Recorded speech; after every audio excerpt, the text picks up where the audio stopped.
India standing against terrorism, pitching Prime Minister Modi's strong stance of zero tolerance of terrorism. The centre appointed 7-group delegation of 59 MPs is about to make history.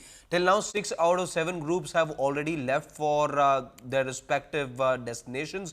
This delegation will spread India's zero tolerance stance against terrorism. All the group leaders have made it clear that the world must stand united against state-sponsored terrorism. Today, the group led by Congress MP Shashi Tharoor leaves for Guyana.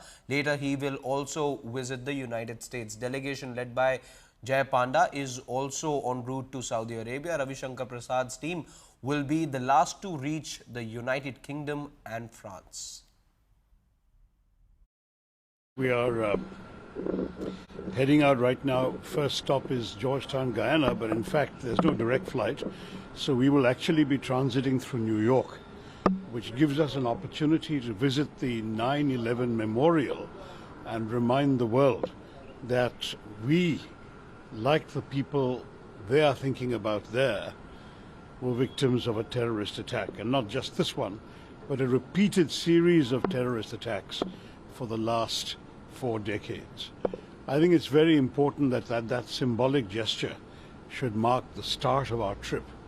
We then go on to Georgetown, Guyana, and we will be looking forward to participating in the Independence Day ceremonies in Guyana. We are very clear about taking the message that after having won on the battlefield, it is also important to ask the world to stay focused on terrorism, which many countries around the world have suffered from. But we suffer from a special kind of terrorism that is state-sponsored. And this message, as you have seen recently, many countries are coming out in support of, and that is our mission. आप और हम जानते हैं कि हमारे पड़ोसी देश पाकिस्तान अपने ही मुल्क से टेररिस्ट कैंप्स को चलाता है, उसकी सरपरस्ती करता है, उसको सपोर्ट करता है और फिर ये लोग हमारे मुल्क में आकर यहाँ पर टेररिस्ट एक्टिविटीज़ करते हैं। तो इन्हीं चीज़ों को हम इन 4 कंट्रीज में जाएंगे, उनके सामने रखेंगे। आज मैं भी कतर, दक्षिण अफ्रीका, उसके बाद इथियोपिया और मिस्र पाकिस्तान के इस आतंकवाद के मंसूबों की सच्चाई दुनिया के सामने रखने के लिए अपना फर्ज अदा करने के लिए जा रहा हूँ। लगता है सरकार को कुछ ऐसा लग रहा है कि जो ऑपरेशन सिंदूर हुआ, कहीं हिंदुस्तान की इमेज खराब नहीं हो जावे, जब सच्चाई सामने है हम देश को दुनिया को बता दें। इसलिए मुझे लगता है कि बताने के इसके लिए सरकार यहाँ से डेलीगेशन भेज रही है कि आतंकवाद की गतिविधियाँ बढ़ती जा रही हैं देश के अंदर और सब पाकिस्तान से हो रही है। इसलिए हमारा मजबूरन ये हमने कदम उठाया पाकिस्तान के ऊपर। हमारी एक पॉलिसी अच्छी थी, लेकिन हमारी पॉलिसी हमारे पड़ोसी मुल्क भी हमसे दूर दूर है। मैं समझता हूँ ऐसे में मोदी जी ने सोचा है कि हम दुनिया में बता दें कि भाई हमें ये कदम क्यों उठाना पड़ा। ये ठीक बात है ये। Let me bring in Amit for more on this. Amit, now there are several delegations and each delegation, as you know, is going to be visiting multiple locations. Could you just take us through the details of why certain countries have been picked? Does this have to do with India's historical partnership with these nations? Harshad, we need to divide the entire list of the countries where our multi-party delegations are visiting. And I would break this down in 3 different parts for our viewers. Number 1, obviously being the old allies of India. For instance, Japan, Russia. So these all-party delegation is going to such countries as well. And obviously United States of America, you need to bring USA also on board as far as the conflict with Pakistan is concerned and exposing the Pakistan space of backing the terror, harboring the terror on their own land is concerned. So that is the A-lister countries, I could say.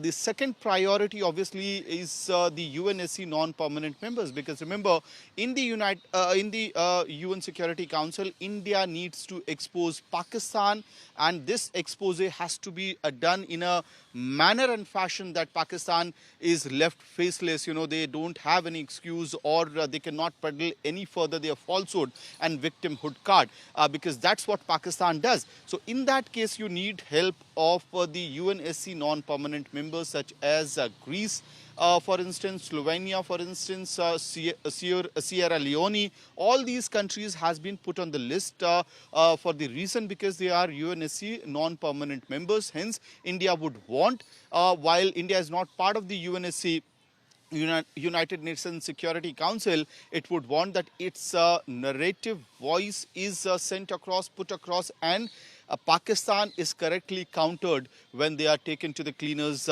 ask harsh questions in the UNSC meeting. The third is obviously, the global South leadership as well as the Muslim countries or the Arab nations. For instance, the delegation that has left today would be also visiting UAE, has left recently, would be also visiting countries such as UAE, Bahrain, Kuwait.